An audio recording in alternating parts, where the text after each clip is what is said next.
साथियों, light of law channel में आपका हार्दिक स्वागत है।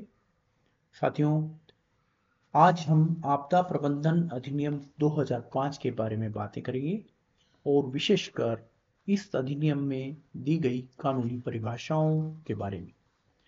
साथियों, किसी भी विधिक प्रणाली को समझने और न्याय को सही रूप में लागू करने के लिए कानूनी परिभाषाओं, लीगल डेफिनेशंस का अध्ययन अत्यंत आवश्यक है, क्योंकि कानून में प्रयुक्त हर शब्द एक विशिष्ट अर्थ रखता है। इसलिए कानून की सटीक व्याख्या हेतु हमको परिभाषाओं का अध्ययन अत्यंत आवश्यक है। आज हम इस अधिनियम की मुख्य मुख्य परिभाषाओं के बारे में अध्ययन करेंगे। आइए साथियों, हम प्रारंभ करते हैं।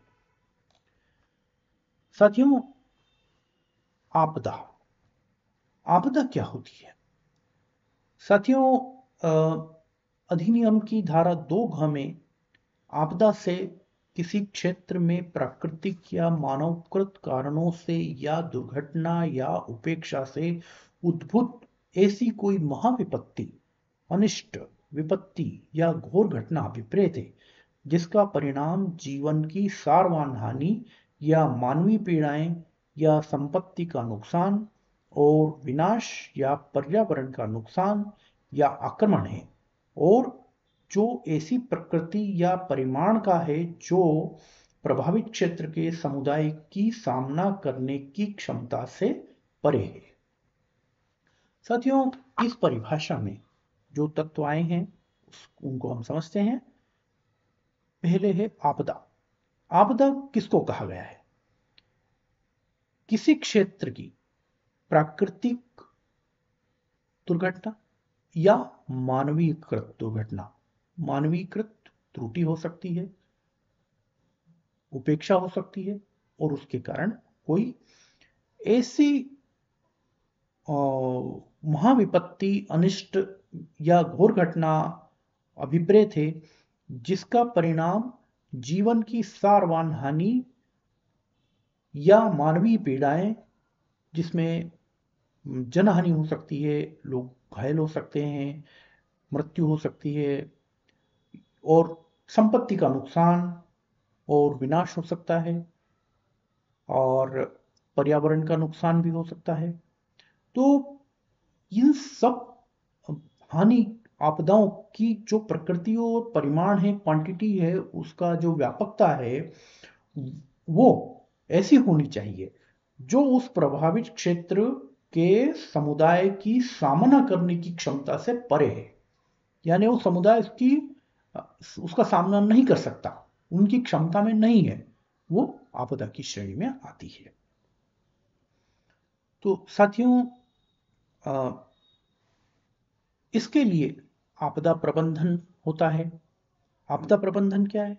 धारा 2 में आपदा प्रबंधन से योजना, संगठन, समन्वय और कार्यान्वयन की निरंतर और एकीकृत प्रक्रिया अभिप्रेत है जो निम्नलिखित के लिए आवश्यक और समीचीन है। पहली, किसी आपदा के खतरे या उसकी आशंका का निवारण। किसी आपदा या उसको गंभीरता या उसके परिणामों के जोखिम या शमन या कमी। क्षमता निर्माण। किसी आपदा से निपटने के लिए तैयारियां। किसी आपदा की आशंका की स्थिति या आपदा से तुरंत बचाव।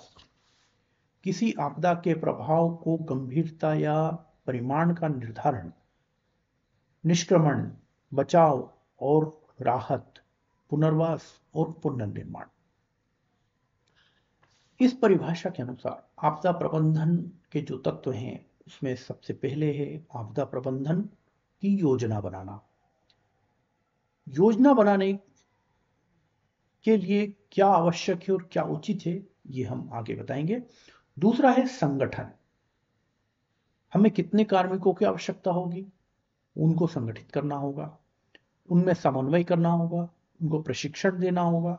उसके पश्चात हमारी योजना के अनुसार उसके कार्यान्वयन की निरंतर और एकीकृत प्रक्रिया को अपनाना होगा। अब ये क्यों आवश्यक है? यह है किसी आपदा के खतरे या उसकी आशंका का निवारण। हमें सबसे पहले अनुमान लगाना होता है कि कौन सी आपदा आ सकती है, तो उसका खतरा क्या है, उसकी आशंका का हम निवारण करें, उसके लिए योजना बनाई जाती है। दूसरा, किसी आपदा या उसकी गंभीरता या उसके परिणामों के जोखिम का शमन या कमी करने के लिए होता है। कोई आपदा आने वाली है तो उससे हम कितना हानि या नुकसान हो सकता है, हम उसको पहले से ही योजनाबद्ध तरीके से उस हानि को रोक सकें या उसको कमी कर सकें, ये भी योजना का उद्देश्य होता है। क्षमता निर्माण। क्षमता निर्माण में विद्यमान संसाधनों और अर्जित या सृजित किए जाने वाले संसाधनों की पहचान होती है, और ऐसे पहचान किए गए संसाधनों को अर्जित करना, उनको सृजित करना और आपदाओं के प्रभावी प्रबंधन के लिए कार्मिकों का गठन, प्रशिक्षण और ऐसे प्रशिक्षण का समन्वय, ये सब क्षमता निर्माण के अंतर्गत आता है। किसी आपदा से निपटने के लिए तैयारियां आपदा से निपटने के लिए जो तैयारियां होती हैं, उसका मतलब है किसी आपदा की आशंका की स्थिति या आपदा और उसके प्रभावों से निपटने के लिए तैयार रहने की स्थिति से अभिप्रेत होता है। किसी आपदा की आशंका की स्थिति या आपदा से तुरंत बचाव होता है, ये हमारी योजना का एक महत्वपूर्ण अंग होता है। किसी आपदा के प्रभाव को या गंभीरता को कम करना या उसकी व्यापकता या उसके परिमाण का निर्धारण करना कि कितना व्यापक होगा, उसको हम पहले से अनुमान लगा रखेंगे। बचाव और राहत की योजना बनाना, किस प्रकार से बचाव किया जाएगा, किस प्रकार से राहत दी जाएगी, यदि आपदा बड़ी है, उससे हानि हो चुकी है, तो फिर पुनर्वास और पुनर्निर्माण किस प्रकार किया जाएगा, ये आपदा प्रबंधन के अंतर्गत आता है। आपदा प्रबंधन में सबसे महत्वपूर्ण भूमिका होती है स्थानीय प्राधिकारियों की। स्थानीय प्राधिकारी क्या होते हैं? स्थानीय प्राधिकारी के अंतर्गत पंचायती राज संस्थाएं, नगर पालिकाएं, जिला बोर्ड, छावनी बोर्ड, नगर योजना प्राधिकारी या जिला परिषद या किसी भी नाम से ज्ञात कोई अन्य निकाय या प्राधिकारी है, जिनमें तत्समय निधि द्वारा किसी विनिर्दिष्ट स्थानीय क्षेत्र के भीतर आवश्यक सेवाएं प्रदान करने की नागरिक सेवाओं के नियंत्रण और प्रबंधन सहित शक्तियां विनिहित की गई हैं।